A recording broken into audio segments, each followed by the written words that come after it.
Chapter 11. The ghost has attained the southernmost point of the arc she is describing across the Pacific, and is already beginning to edge away to the west and north towards some lone island, it is rumored, where she will fill her water casks before proceeding to the season's hunt along the coast of Japan. The hunters have experimented and practiced with their rifles and shotguns till they are satisfied, and the boat pullers and steerers have made their sprit sails, bound the oars and rowlocks in leather and sennit, so that they will make no noise when creeping on the seals, and put their boats in apple pie order, to use Leach's homely phrase. His arm, by the way, has healed nicely, though the scar will remain all his life. Thomas Mugridge lives in mortal fear of him, and is afraid to venture on deck after dark. There are 2 or 3 standing quarrels in the forecastle. Lewis tells me that the gossip of the sailors finds its way aft, and that 2 of the tell-tales have been badly beaten by their mates. He shakes his head dubiously over the outlook for the man Johnson, who is boat puller in the same boat with him. Johnson has been guilty of speaking his mind too freely, and has collided 2 or 3 times with Wolf Larson over the pronunciation of his name. Johansen he thrashed on the amidships deck the other night, since which time the mate has called him by his proper name. But of course it is out of the question that Johnson should thrash Wolf Larson. Lewis has also given me additional information about Death Larson, which tallies with the captain's brief description. We may expect to meet Death Larson on the Japan coast. "And look out for squalls," is Lewis's prophecy, "for they hate one another like the wolf whelps they are."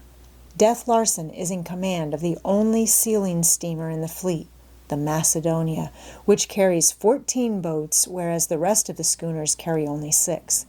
There is wild talk of cannon aboard, and of strange raids and expeditions she may make, ranging from opium smuggling into the States and arms smuggling into China, to blackbirding and open piracy. Yet I cannot believe, for I have never yet caught him in a lie, while he has a cyclopedic knowledge of sealing and the men of the sealing fleets. As it is forward and in the galley, so it is in the steerage and aft on this veritable hell ship. Men fight and struggle ferociously for one another's lives. The hunters are looking for a shooting scrape at any moment between Smoke and Henderson, whose old quarrel has not healed, while Wolf Larson says positively that he will kill the survivor of the affair if such affair comes off. He frankly states that the position he takes is based on no moral grounds, that all the hunters could kill and eat one another so far as he is concerned, were it not that he needs them alive for the hunting. If they will only hold their hands until the season is over, he promises them a royal carnival, when all grudges can be settled and the survivors may toss the non-survivors overboard and arrange a story as to how the missing men were lost at sea. I think even the hunters are appalled at his cold-bloodedness. Wicked men though they be, they are certainly very much afraid of him. Thomas Mugridge is cur-like in his subjection to me, while I go about in secret dread of him.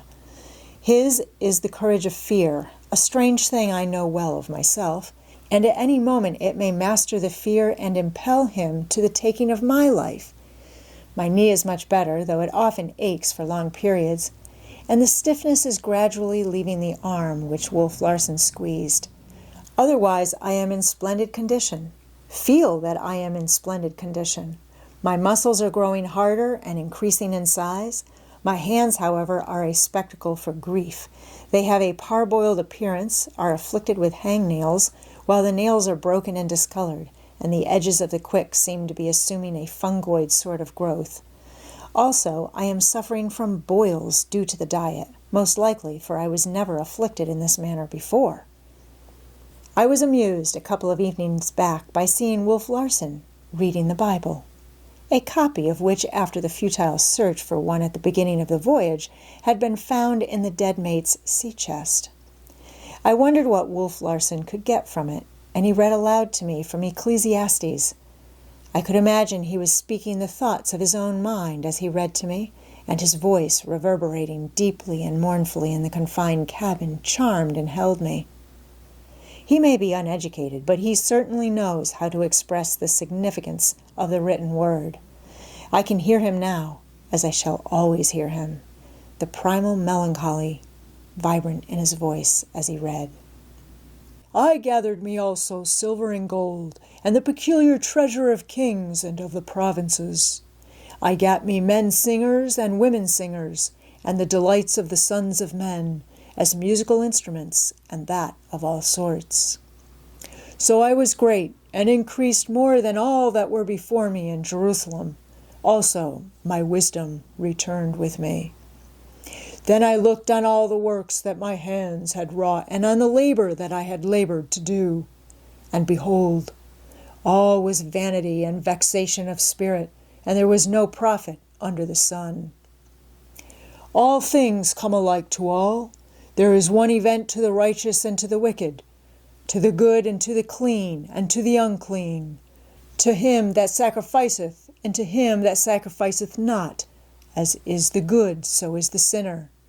And he that sweareth, as he that feareth an oath. This is an evil among all things that are done under the sun, that there is one event unto all, yea, also the heart of the sons of men is full of evil, and madness is in their heart while they live, and after that they go to the dead. For to him that is joined to all the living there is hope, for a living dog is better than a dead lion. For the living know that they shall die, but the dead know not anything, neither have they any more a reward, for the memory of them is forgotten. Also their love and their hatred and their envy is now perished. Neither have they any more a portion forever in anything that is done under the sun.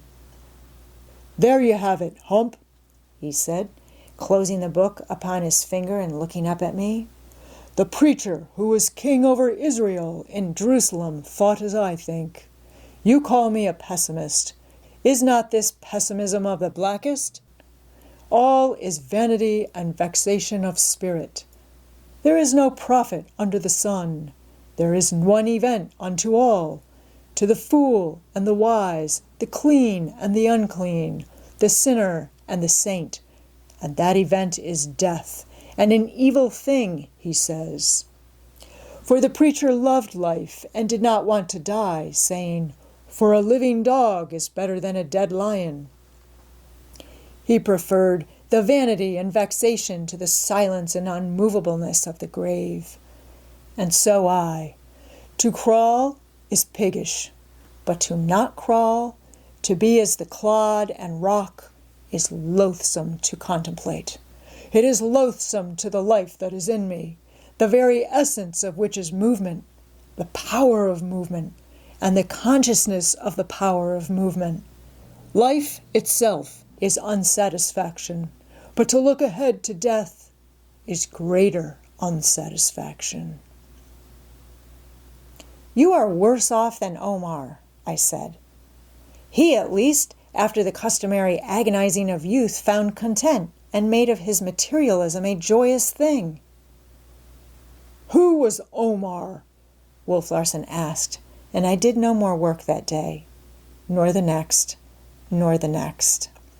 In his random reading he had never chanced upon the Readabout, and it was to him like a great find of treasure. Much I remembered, possibly 2/3 of the quatrains, and I managed to piece out the remainder without difficulty. We talked for hours over single stanzas, and I found him reading into them a wail of regret and a rebellion which for the life of me I could not discover myself.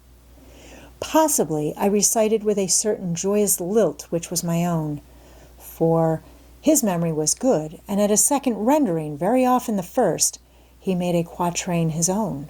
He recited the same lines and invested them with an unrest and passionate revolt that was well nigh convincing. I was interested as to which quatrain he would like best, and was not surprised when he hit upon the one born of an instant's irritability, and quite at variance with a Persian's complacent philosophy and genial code of life.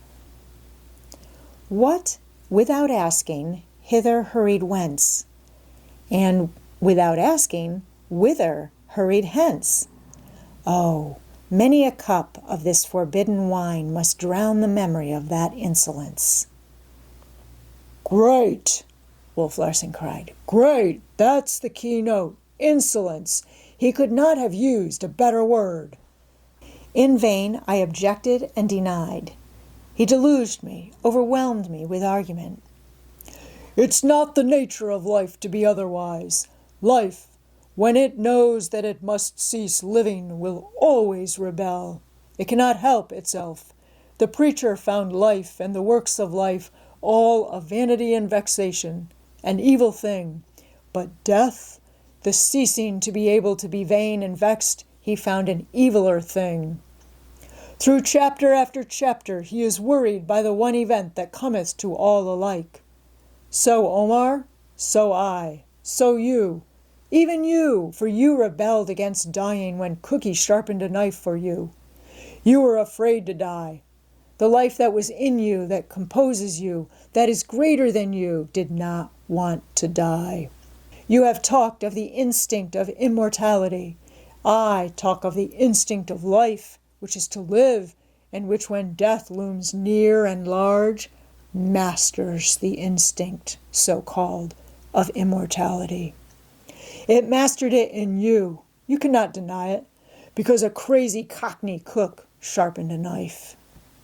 You are afraid of him now. You are afraid of me. You cannot deny it. If I should catch you by the throat thus, his hand was about my throat, and my breath was shut off, and began to press the life out of you thus, and thus your instinct of immortality will go glimmering, and your instinct of life, which is longing for life, will flutter up, and you will struggle to save yourself, eh?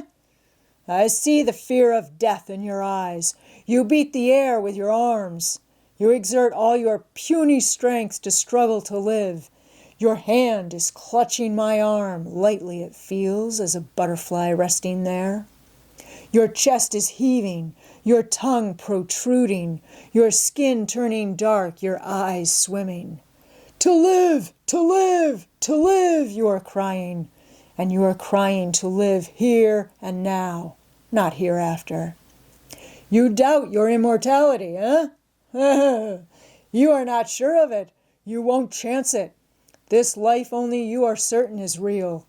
It is growing dark and darker. It is the darkness of death, the ceasing to be, the ceasing to feel, the ceasing to move that is gathering about you, descending upon you, rising around you. Your eyes are becoming set. They are glazing. My voice sounds faint and far. You cannot see my face, and still you struggle in my grip. You kick with your legs. Your body draws itself up in knots like a snake's. Your chest heaves and strains. To live, to live, to live. I heard no more. Consciousness was blotted out by the darkness he had so graphically described, and when I came to myself, I was lying on the floor, and he was smoking a cigar and regarding me thoughtfully with that old familiar light of curiosity in his eyes. Well, have I convinced you? He demanded. Here, take a drink of this. I want to ask you some questions. I rolled my head negatively on the floor. Your arguments are too forcible, I managed to articulate at cost of great pain to my aching throat. You'll be all right in half an hour, he assured me, and I promise I won't use any more physical demonstrations. Get up now. You can sit on a chair. And, toy that I was of this monster, the discussion of Omar and the preacher was resumed, and half the night we sat up over it.